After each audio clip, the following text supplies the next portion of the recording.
ત્રિવેદી દર્શક મિત્રો, આજે ધ પોઈન્ટ કાર્યક્રમમાં ચર્ચા વિચારણા કરવાની છે એક મહત્વના મુદ્દાને લઈને. દર્શક મિત્રો, આપણે જ્યારે ગુજરાતની વાત કરતા હોય છે તો ત્યારે ગુજરાતને અત્યારે તો સિંહોનું ગુજરાત કહેવામાં આવતું હોય છે. આપણે દરેક લોકો જે ચર્ચા કરતા હોઈએ છીએ કે ના ગીર કે જેમાં સાવજ જેને કહેવામાં આવતો હોય છે કે સાવજનું આ ગુજરાત છે, સિંહોનું ગુજરાત છે. ક્યાંક સવાલ એ થતો હતો કે જે વાઘ ની જે એમ કહે ને કે વાઘની ઉપસ્થિતિ છેલ્લા ઘણા વર્ષોથી નથી જોવા મળતી. એક કોઈ પણ જગ્યાએ, હું માત્ર કોઈ એક અમરેલી કે પછી ગીર સોમનાથ કે પછી દાહોદ એની હું એકલાની નથી વાત કરતો, પણ ઘણી બધી જગ્યાએ વાઘ ક્યાંક લુપ્ત થવાની જે આરે આવતા હોય તે પ્રમાણેની પરિસ્થિતિ જે જોવા મળી હતી.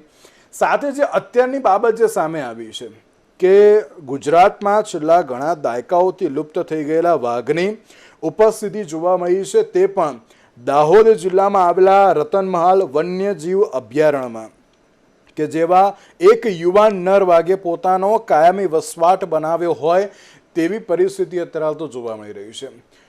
રાજ્યના વન અને પર્યાવરણ રાજ્યમંત્રી પ્રવીણ માળી દ્વારા પણ જે નિવેદન આપવામાં આવ્યું કે ના આ ફર્સ્ટ ટાઈમ આટલા વર્ષો પછી એવું ઘટના બની છે કે ના કોઈ વાઘે અત્યારે કાયમી રૂપે એક વસવાટ ધરાવતો ગુજરાતમાં બનાવ્યો છે, જેમાં આ વાઘ ફેબ્રુઆરી 2025 અહીં નિયમિતપણે ધરાવતો જોવા મળી રહ્યો છે, જે ગુજરાતના ઇતિહાસમાં વાઘનો સૌથી લાંબો આ સમયગાળો પણ અત્યારે જે કહેવામાં આવી રહ્યો છે.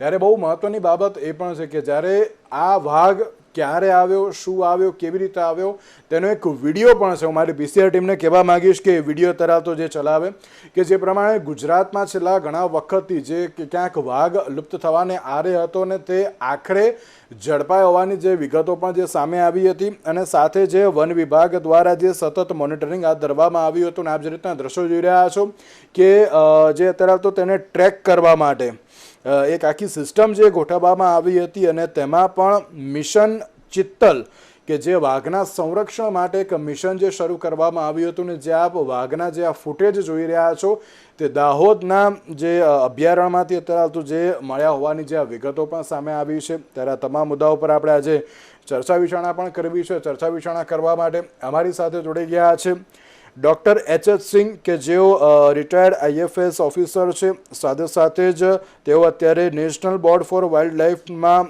પ્રેસિડેન્ટલી મેમ્બર પણ છે. અને સાથે વિપુલભાઈ લહેરી આપણી સાથે જોડી ગયા છે કે જેઓ માનદ વાઇલ્ડ લાઈફ વોર્ડન છે. આપ બંનેનું સૌથી પહેલા તો સ્વાગત છે. થેન્ક યુ સિંહ સાહેબ. બિલકુલ સર.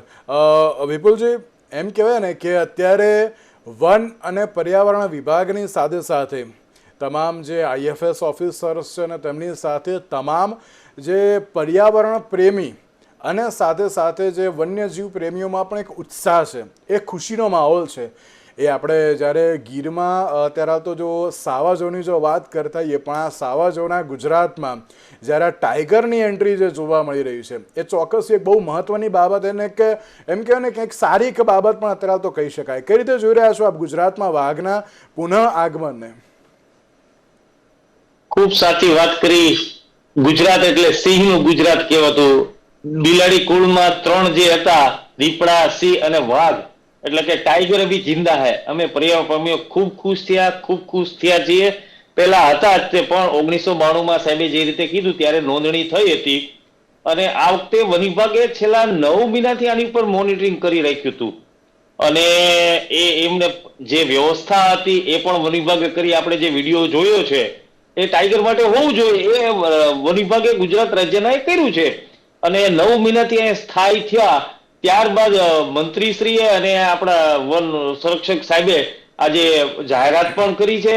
એટલે ખૂબ ખુશીની વાત છે કે આખા ભારતમાં જો કોઈ રાજ્ય હોય અને 3 બિલાડી કુળના હોય, એ દીપડા, સિંહ અને વાઘ, એટલે આપણું ગૌરવ છે. આનું સંરક્ષણ, સંવર્ધન, તમને વાત કરું તો સિંહોની સંખ્યા વધી ને એ ખરેખર તો આપણા અહીંના માલધારીઓ છે હો સાહેબ. કેમ કે અમારા વિસ્તારની વાત કરીએ તો જાફરાબાદી ભેંસ હોય લાખ રૂપિયાની થાય. વન વિભાગ આપીને કેટલું આપે? 5,000, 10,000, 15,000. પણ છતાંય અહીંના માલધારીઓ કોરે ક્યારેય કીધું નથી કે તમારા સિંહ અહીંથી લઈ જાઓ. એટલે ગુજરાત એવી લોકોની વચ્ચે રહે છે, સિંહો, દીપડાઓ અને વાઘ બાકી હતું એ પણ આજે આવ્યો એટલે અમારે ખૂબ આનંદની વાત છે કે ગુજરાતમાં વાઘ પણ હવે જોવા મળશે. બિલકુલ બિલકુલ સાચી વાત છે અને એ જ બાબત આપણા માટે ઘણી સારી એવી છે. અને સાથે એક બાબત એ પણ કે જ્યારે રાજ્યમંત્રી પ્રવીણ માળી દ્વારા જે કહેવામાં આવ્યું કે બાયોડાયવર્સિટી સાચવી રાખવા માટે જે ફોરેસ્ટ વિભાગ દ્વારા જે પ્રયત્ન કરવામાં આવ્યા હતા એ ઘણા મહત્વના છે.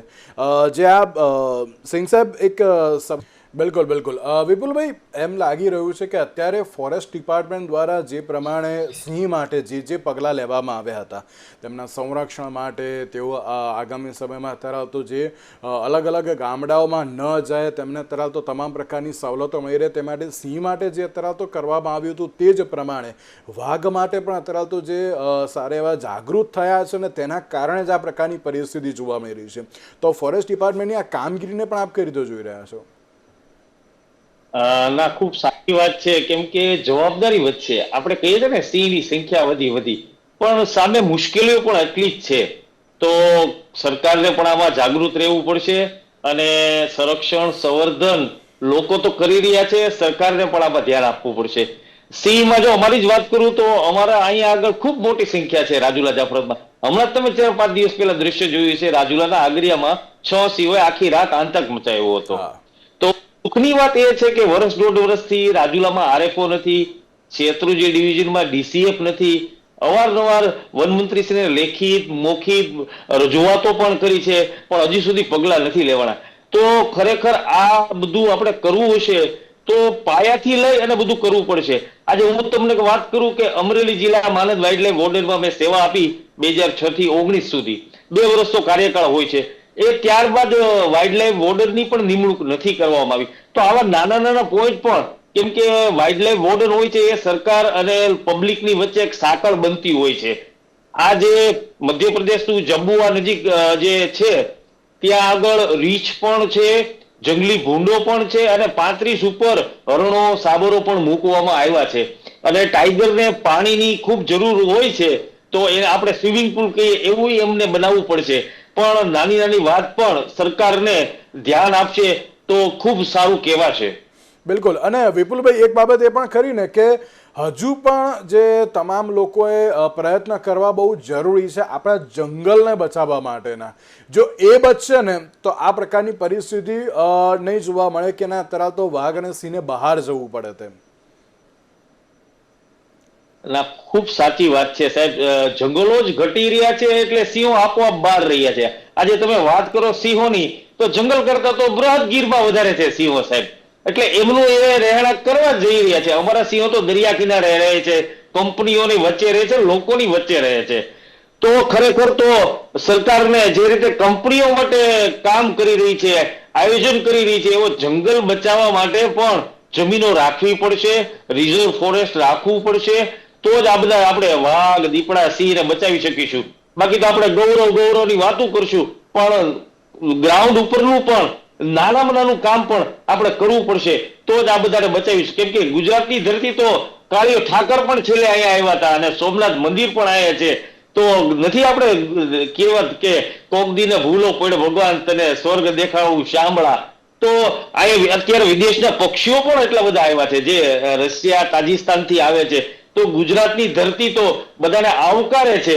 પણ આને ફક્ત ને ફક્ત સંરક્ષણ સંવર્ધન કઈ રીતે થાય એમાં જ સરકાર અને લોકો વચ્ચે ભાગીદારી બને તો સારામાં સારું રિઝલ્ટ આવી શકે. બિલકુલ બિલકુલ સાચી વાત છે. સિંહ સાહેબ,